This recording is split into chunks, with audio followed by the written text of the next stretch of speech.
All right, let's do it because, people are on time. So thank you so much, everyone. Welcome. Thank you for coming. It's so nice to be at a in-life, real person tech conference. Super exciting. So shout out to the NDC crew for putting this on. My name is Donna Edwards, and today I'm talking you through building skills and creating communities. So like many women that I know, I did not plan a career in tech. I chose my career based on the female role models that looked like me, and they were definitely not in tech.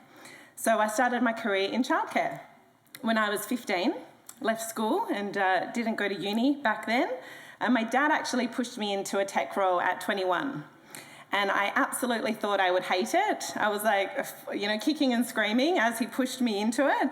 But after a few months, I was absolutely sold for life. The variety, the challenge, the constant learning opportunity was amazing. And after 21 years in tech, absolutely in a huge variety of roles, from HR to leading development teams to partner management, and now at AWS in the training team, I can't imagine working in any other industry. I love it. So one of the things I realized over the years was that I had a passion for creating teams and growing communities. Sometimes this was within organizations, and sometimes this was external community groups. So these are just a few little pictures from some of the community groups that I've been involved with over the years. I was really lucky to be part of the Women in Tech WA community group. Michelle taking photos up the back features in some of these pictures.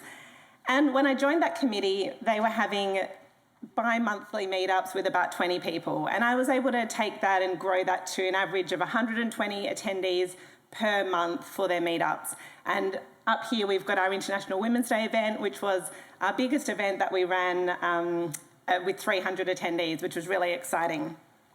I was also lucky enough to join the Women Who Code Melbourne committee when I was living here for a year, a couple of years back, with some amazing women. And the same thing, we were able to grow that community from something that was very ad hoc to something that was structured and had monthly meetups and was getting an average of about 100 people. There's a picture up here of me, one of my career highlights, getting a BRW award, Best Place to Work award for one of the organisations that I worked at. And one of the key reasons that we won that award was the community and the culture and the capability and the training and all those things that created that learning culture. And then the last 2 years, I've really focused on the Cloud Up program, which is a community program that I created at AWS. And just this year alone, we've had over 70,000 people join that community program. So when we talk about scale and global programs, we have people from 154 different countries that are part of this program. And that's something that I'm going to go into a bit more detail on, the framework and how you can leverage some of these tools.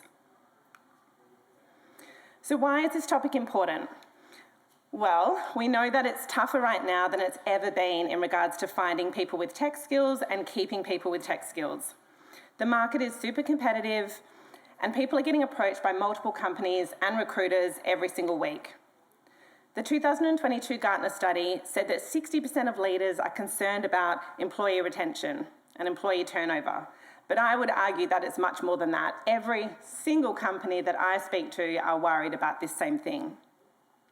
2022 is being referred to as the Great Resignation, but I think we have an opportunity to look at it as the Great Re-engagement. Last year's Gallup State of the Workplace report reflected that 80% of employees in Australia are not engaged.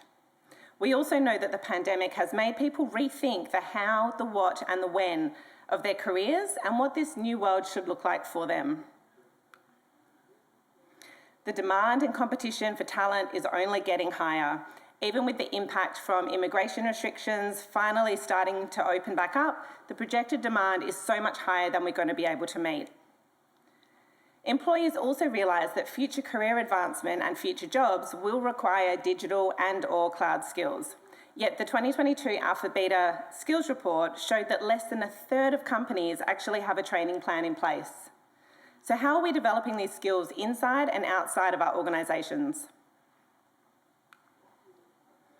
I just want you to think for a moment about the best job that you've ever had and why it was that you enjoyed that job, what it was that made it your favourite job.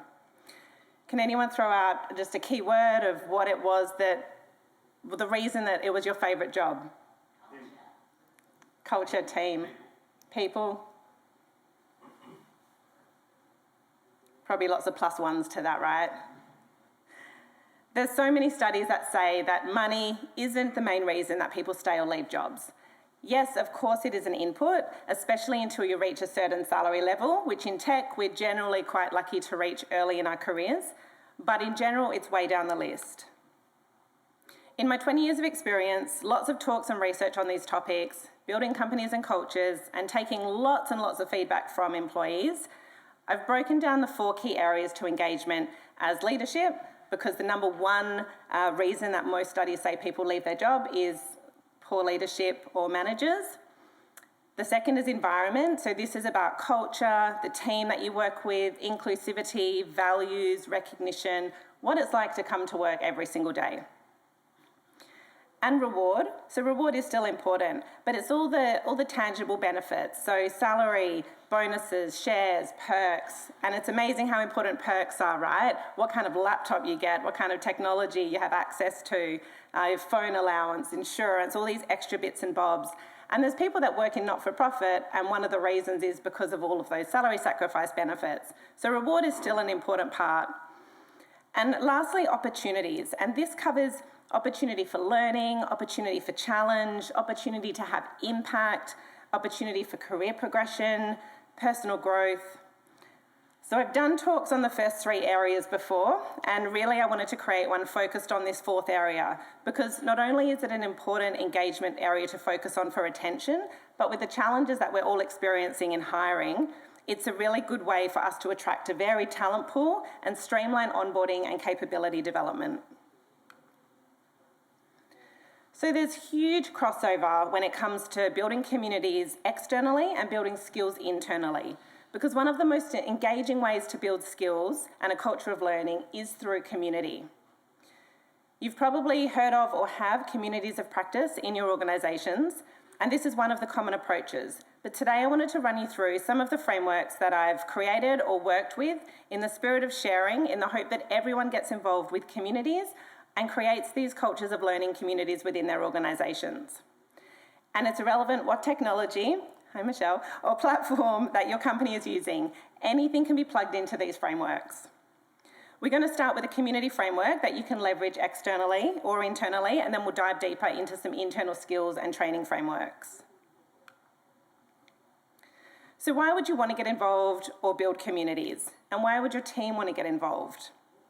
With everything we do, we need to consider the what's in it for me, because at the end of the day, that's how we automatically are all motivated first. I'm sure you've all seen Maslow's Hierarchy of Needs, and it's probably safe to assume that most of us are working in tech in this room, so we're way above the average pay grade, we most likely have somewhere to live, we have job security in the sense that if we lose our job, we know we can get another one pretty quickly. Once we get to the top of this hierarchy, we need to start giving back and helping others. You might do this within your organisation, you might be involved in committees or not-for-profit groups or volunteering, maybe it's with your local church. Community is a perfect way to scratch this itch, get a feeling of satisfaction by giving back and helping others. And if that doesn't float your boat, it's an amazing way to further your career. We know that over half of jobs and promotions are gained through networks. So getting involved in community builds your network and your personal brand. Getting involved in community also gives you more leadership experience, which directly correlates on further career opportunities as well. And it can also bring a huge amount of fun as a reward. Generally, there's a few of you or a team or a committee that are working together to build a community. Some of my best friends that I've met through the community groups that I've been involved with, I haven't been involved with for a few years, but they're still some of my best friends, and the personal relationships and the networks that I built in those community groups are still with me today.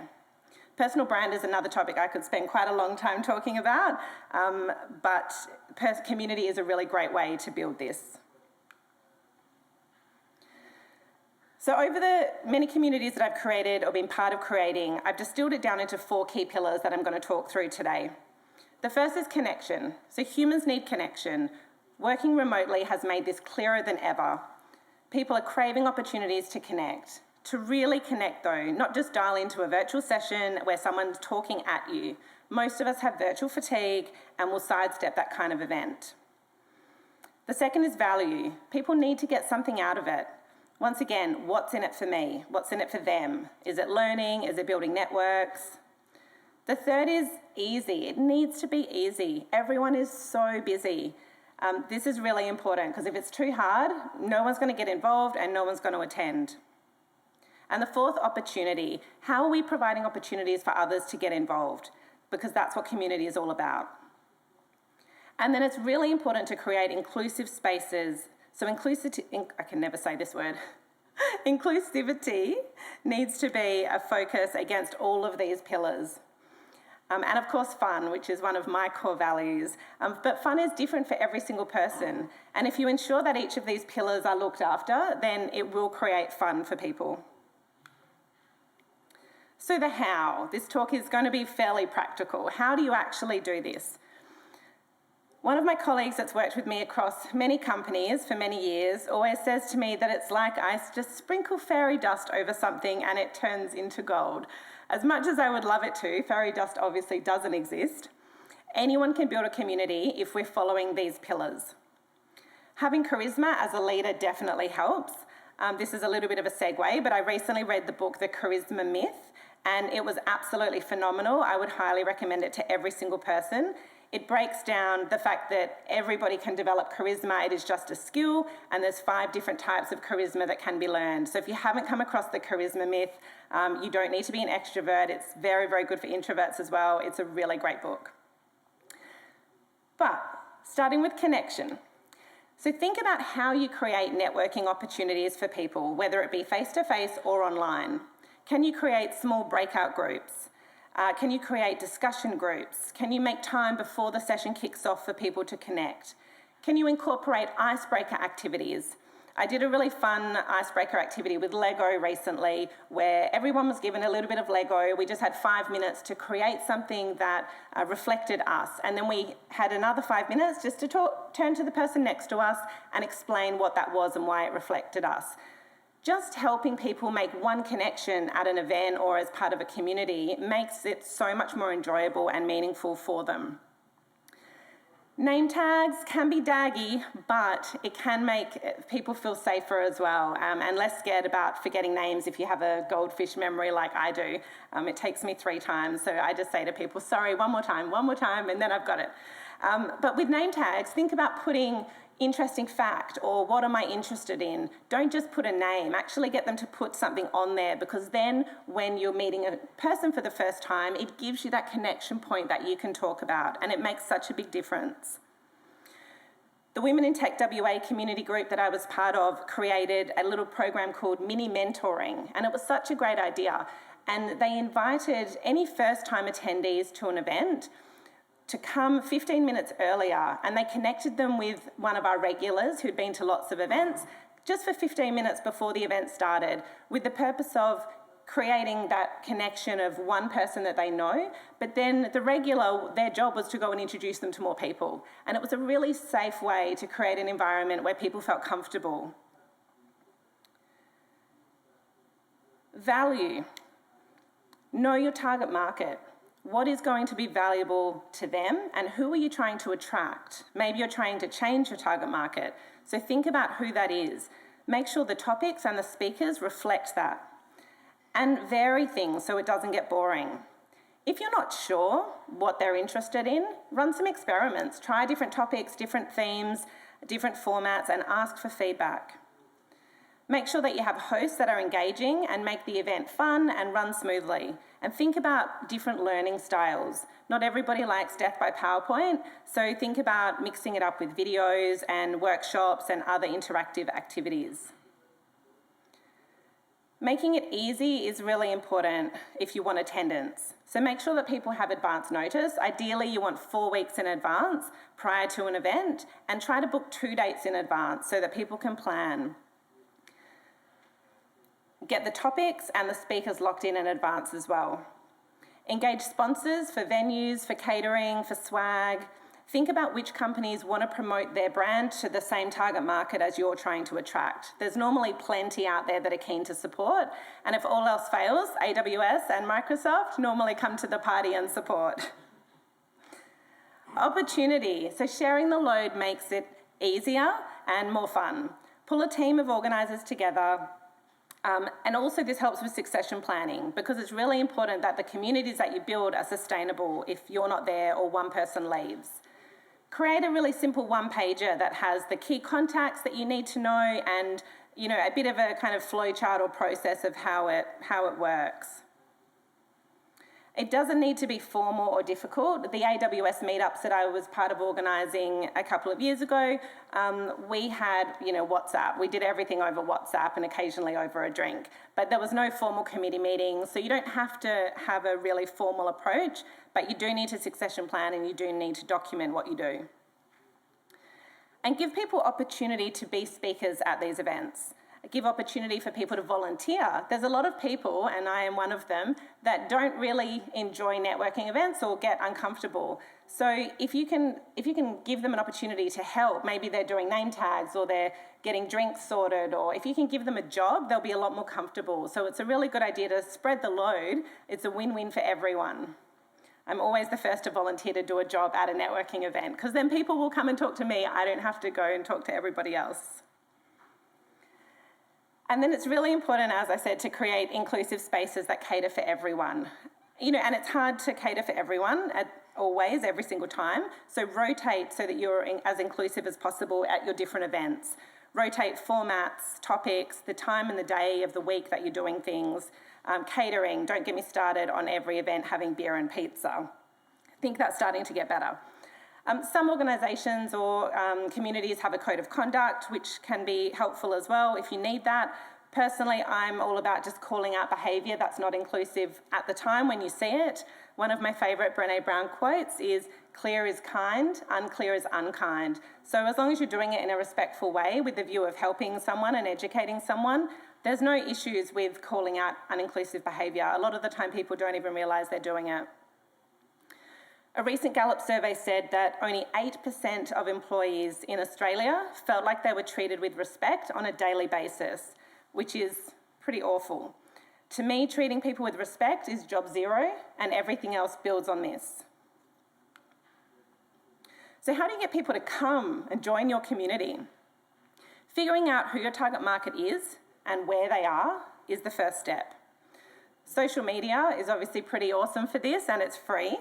LinkedIn and the Meetup platform are two of my favourite go-tos. But engage with your sponsors to help you promote the event as well, and think about similar groups or organisations that have the same target market and ask them to promote your event or your community as well.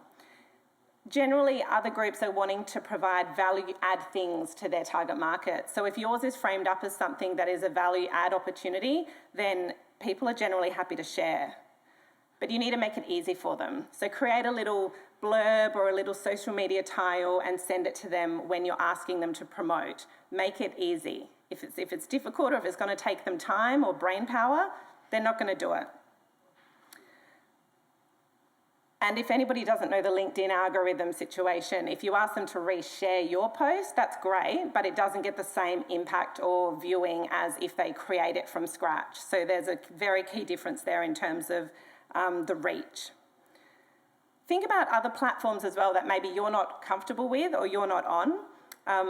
Some of you may know Brooke Jameson, who does a lot of talks in the machine learning space. She's Brizzy-based and amazing, but she does heaps of TikTok stuff. I do not have a TikTok account. I have no idea how to use TikTok. Way too old for that.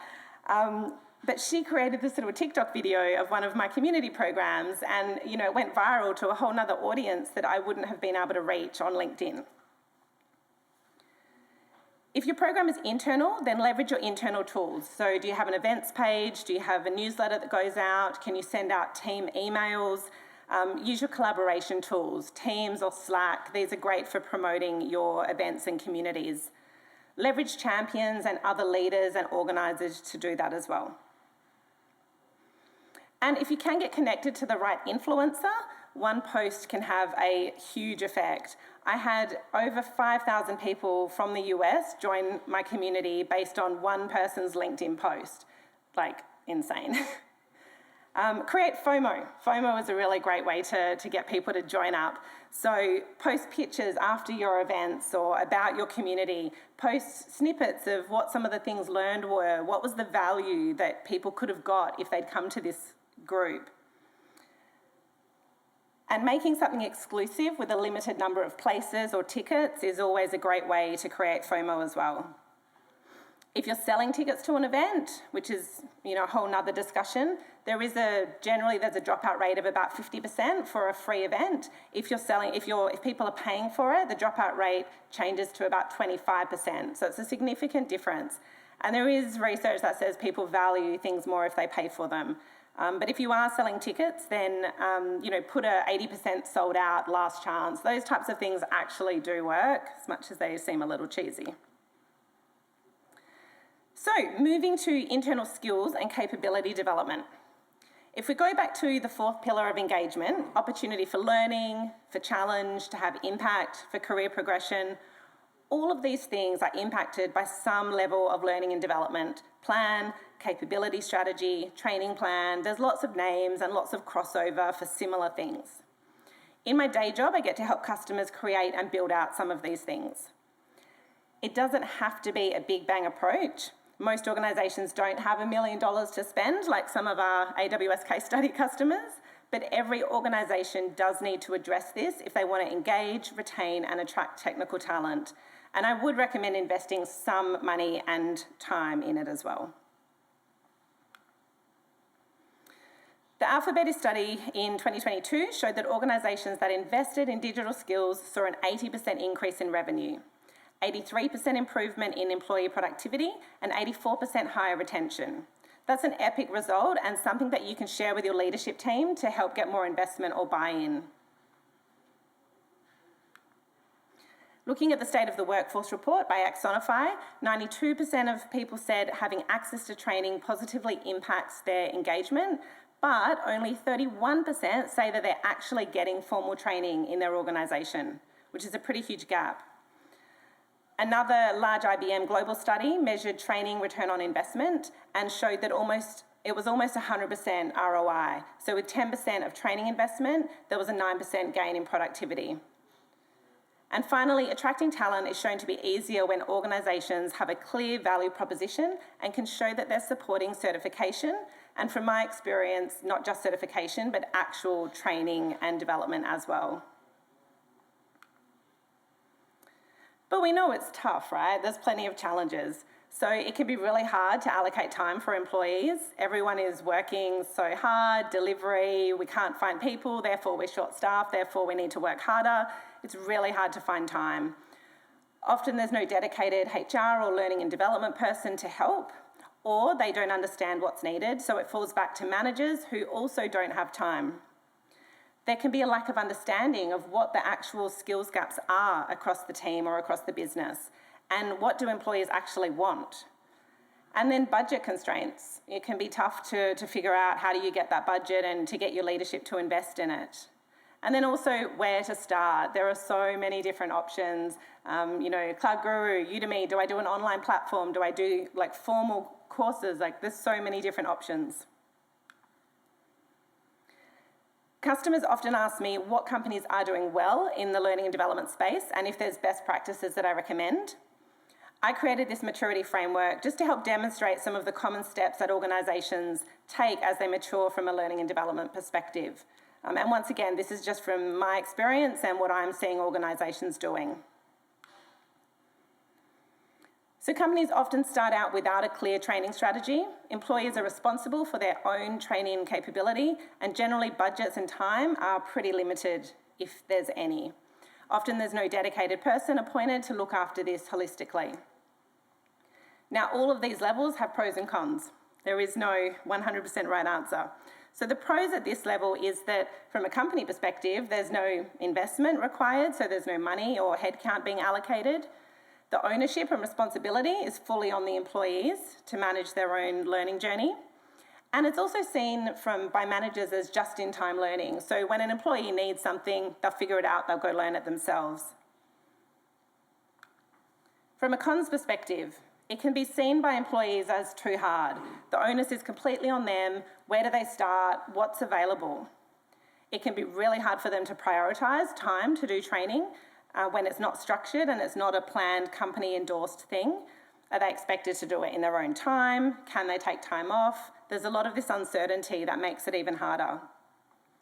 And expectations is kind of twofold. One is that employees do expect that companies will invest in their training and development now. It's absolutely an expectation. And on the flip side, at this level, there's a lack of clear expectations on what training employees can access and how they access it. So is there a process of how to apply for training, for money or for time? Once again, it just becomes too hard and it often doesn't happen. As companies grow, they focus more on employee engagement, retention, and the need for attraction strategies and becoming an employer of choice. It's at this stage they'll often appoint someone to focus on people and culture, which generally includes training as well. Sometimes this can be another leader in the business and not a dedicated role, it just depends. The first things generally implemented will be onboarding training plans to ensure that new employees have the skills and the training to perform their role. Formal training options are normally identified now as well and communicated to employees so that they can select the training that they desire in a range of different modalities. And then high-level themes of skills are identified and champions to encourage and drive training across these themes. The pros to this is generally it's much faster onboarding. So there's a clear where to start plan that employees can access to upskill and they're faster to be productive. There's a lot more empowerment at this stage. There's a dedicated role for support and process, so they set expectations so that employees can find it easier to access training, and they're empowered. It might include a budget per person or a number of training days per person. And simplification, having clearly defined training options provided, themes and pathways are defined so it's easier for employees to progress their learning and connect with others that are on that same learning journey. It's still a siloed approach, often at this stage, so it can be one person making a lot of these decisions, responsible for all the pathways, so they may not be across everything, and they also may not have full decision-making capabilities. The training can often be quite generic and not customised or personalised, and the onus is still on the individual to some extent, so they can slip through the cracks, it can still be hard to find time, and hard to get motivated to study on their own. So this then progresses to a more strategic maturity level with executive sponsorship and a clear investment of time and budget for learning and development. At this stage, a gap analysis is conducted across the teams and the organisation, and holistic training plans are implemented with formalised learning communities, otherwise known as communities of practice or guilds. This ensures that as the teams change and grow, the organisation has the skills needed to succeed and can hire and succession plan accordingly. This is often the time that a formal graduate program is implemented as well. One of the main pros is lower performance risk. So because there are clearly defined skills gaps across the teams and individuals, they're addressed, and this feeds into capability, succession planning, and promotion as well. This is where you see a really big improvement as well on attraction and retention, because this forms part of the employer value proposition. And knowledge sharing, we know knowledge sharing can be really difficult across organisations, so retaining knowledge has a massive impact on organisation success. This level, some of the things in this level are really still only suited to certain types of organisations, so it may not be suitable for a very small business. So there's different things that will make it more applicable, and time and budget investment is obviously going to be a focus here that may stop some organisations being able to do it. And then finally, the bee's knees of learning and development in organisations. And this is where there's a clear culture of continuous learning and innovation. Learning mechanisms form part of onboarding, projects, sprints, performance, feedback loops. They feed into promotion frameworks, capability frameworks, and career development pathways. And importantly, learning and development impact is measured and reported on at an executive level. This is also where you'll see learning as part of the culture manifesto, one of the key core values, and it's embedded into recognition for behaviours. The pros at this level is obviously retention, has a big impact with this type of culture. It's a safe to fail environment with continuous learning and objective performance and promotion processes, which is really important. Countless studies show that a culture of innovation and providing time to innovate, embedding that time to innovate, has a huge correlation on business growth and success. And measuring business value and ROI is hard. At this stage, there's mechanisms to create and monitor the impact of not just training, but measuring a culture of learning and innovation. And the exec level sees this as a really important component of success. So you've got full support. There's going to still be a key person risk at this level, right? Because when you've got exec support, it's great, but what happens if that exec changes or moves or leaves and a new exec comes in that have a different strategy? It can all get thrown out quite quickly. And then also retaining flexibility. So this kind of structure and programmatic approach can lead to rigidity as well. So making sure that there's a flexible and agile approach is still really important. So as I said, this is my take on maturity levels and the pros and cons at each stage, but companies can have a complete mix of these different levels. It's not a one-size-fits-all approach, but this just gives you hopefully some idea of the different stages that I've seen anyway across organisations. So another example of a training framework that you can implement is a skills guild. AWS have some great case studies that go into a lot of detail on this. You can YouTube National Australia Bank, NAB, Skills Guild for some detail on that. The AWS Skills Guild obviously has a cloud focus, as you can imagine, but this can be tailored to suit whatever your company's objectives are. So a Skill Guild has a focus on building excitement, technical and business enablement, and creating advocates. They're the three core focuses.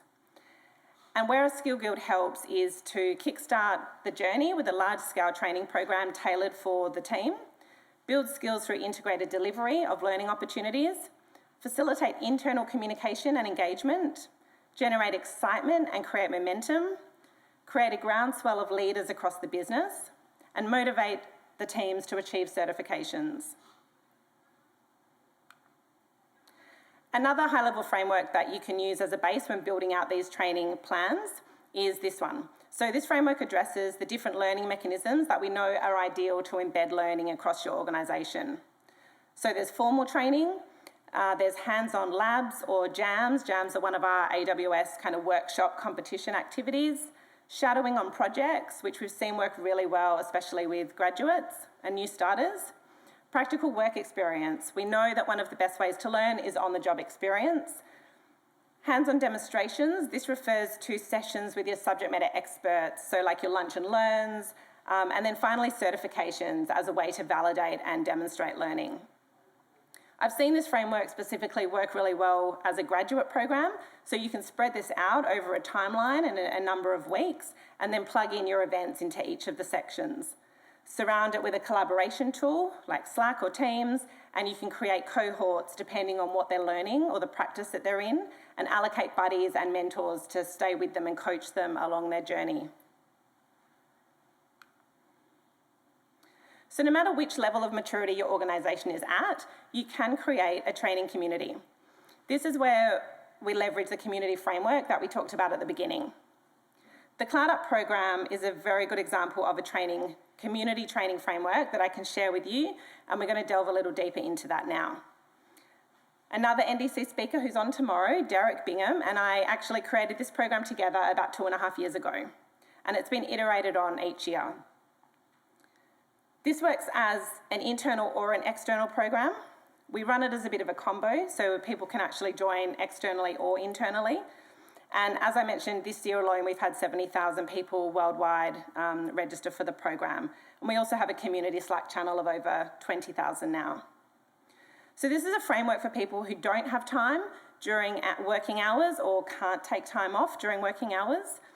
They need extra motivation and structure to study in their own time, and of course, support and fun. So once again, you can create a similar thing for your organisation with minimal to no budget. We definitely run ours on a shoestring.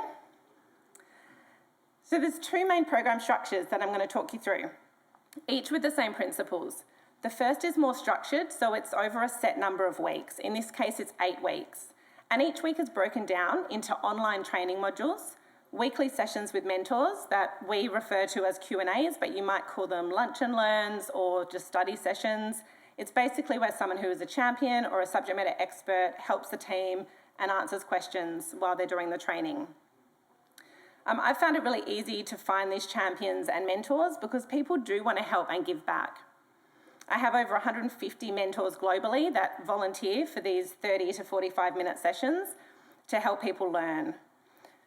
The more you have, the more you can rotate, because once again, we need to make it easy for people to help. So some of my mentors will only do one 30-minute session every second month. So it's a very small time investment, but if you have enough of them, then there's a lot of flexibility.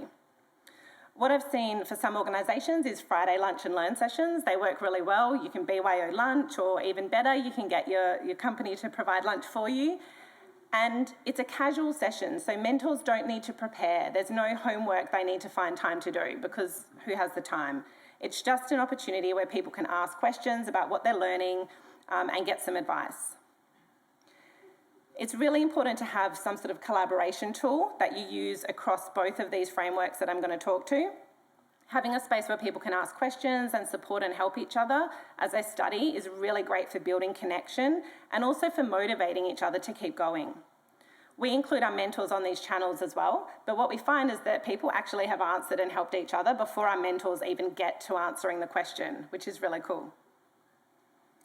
If the program has a specific completion or an exam goal, then we tie in some exam preparation sessions towards the end of the program. And then we also, in these sessions, it will be helping people understand expectations, the format of the exam, doing some practice questions together. Most of you have probably done a cert and you know that there's a little bit of a trick to how you answer the questions. So practicing and getting tips for first timers is really important.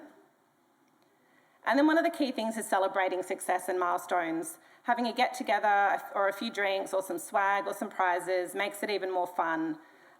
Also tying in some panel events with some value add activities like leadership panel or a career panel.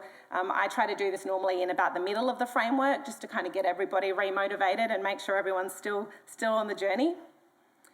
Think about leveraging your vendors or your partners for mentor roles if you don't have enough internal mentors, and the special guest speakers at these panel type events, and definitely for swag. I know AWS do offer up that type of support for most of our customers.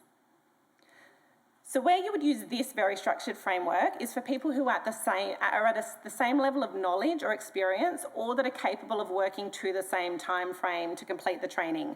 So this program that we run has no minimum requirements or experience needed. Everyone's working at the same pace over 1 to 2 hours per week. So it's quite slow, easy to digest, doesn't take up a lot of people's time, but once again, they stay motivated by the community aspect. The other framework that we have is a less structured framework. So this is good if you have people that are at different levels of experience, and some of them may want to go faster or slower. And there's a lot more flexibility for people to tailor it to how they want to work. So the mentor and champion component of the structure is still the same with weekly or fortnightly sessions. The main difference is that the training material isn't broken down into a week-by-week format. It's provided for people just to digest at their own pace. The longer program is generally more advanced training, so we also would add to this some additional kind of hands-on workshops once a month or however often you want to do it. We do them monthly or bi-monthly, and that helps embed the more complex learning for people as well. And then we'd still have a celebration or graduation type event, but we'd schedule that in like quarterly or 6-monthly milestones, as opposed to having it at a set completion time, because there is no completion time. So this one for us has an average completion time of sort of 13 or so weeks, spending 2 to 3 hours per week on the content. But some people will smash this out in 4 weeks, other people will take 20 weeks. So it does really provide that flexibility for people. Same as with the other structure, it's ideal to offer some sort of carrot for those that complete the objective, whether the objective is the exam or the project outcome or completing a specific course. Having this at the end also gives you a mechanism to report on the outcomes from the program as you capture the evidence as such of people's completion. So I get people to email me a screenshot of their past exam or ask them to tag me on LinkedIn where they're putting it on LinkedIn. And this is a good way to get further investment into your program to show that what the outcomes have been and that it's been successful. And it's also important to run satisfaction surveys as well as another data point to gauge engagement, but also to iterate and improve the program. So a quick end-to-end example is the Hapori Wahine Cloud Up program that I was in Auckland for last week. This was a program that I had 3 months to create and launch with a target of training 300 women. We consulted lots of New Zealand locals, organisations and people on the ground to get feedback on what they thought would and wouldn't work in this environment. As we've talked about, knowing your target market is really important, and tailoring your content and events to suit your target market is really important. So we created a 4-week flexible learning program with a mix of face-to-face events and also virtual and self-paced events as well. We launched the program with a 6-week ramp-up time for promotion, which is ideal. Once again, 4 weeks I would say is the minimum, 6 weeks even better. We created social media tiles and blurbs and engaged as many community groups and locals with networks as we could and asked them to promote the program via LinkedIn and via emails. We had no paid marketing or PR assistance to support the program. And we had over 500 women register by the kickoff last week, which was amazing. Smashed our target, which was always good. And it was really great to be in New Zealand for the first week of this program, to get to meet all the community of women. We had about 50 come to our face-to-face events, and then we had about 200 on the virtual events, and got lots of great feedback. As with all free communities, like I was saying earlier, the drop-off rate was pretty much exactly 50%. So we ended up with about 240 on our Slack channel, our community channel. But on the last day at the face-to-face event, we stood in a circle and gave everybody the option to say what they'd gained from the experience. Every single woman spoke and shared their stories about what they'd gained, which was incredible. And one woman cried as she told us that she'd been a stay-at-home mum for the last 5 years, and she was so overwhelmed at the opportunity to be part of this community, what she'd learned, the confidence that she'd gained, and the network of women she'd developed friendships with. This isn't isolated feedback, and it's not just a woman thing either. Over the years, every single community group that I've been involved with and every single internal training community I've been involved with, I've had feedback from individuals that they've had life-changing experiences. The power of community and creating shared learning opportunities is so powerful. Empowerment through knowledge and networks is life-changing, and being part of organising communities is humbling and rewarding.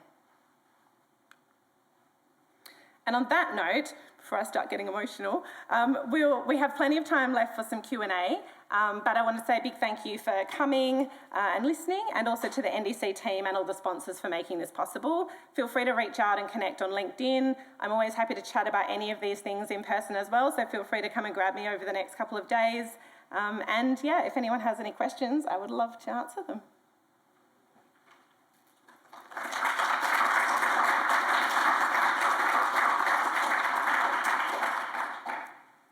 There's always questions. No? Shy group?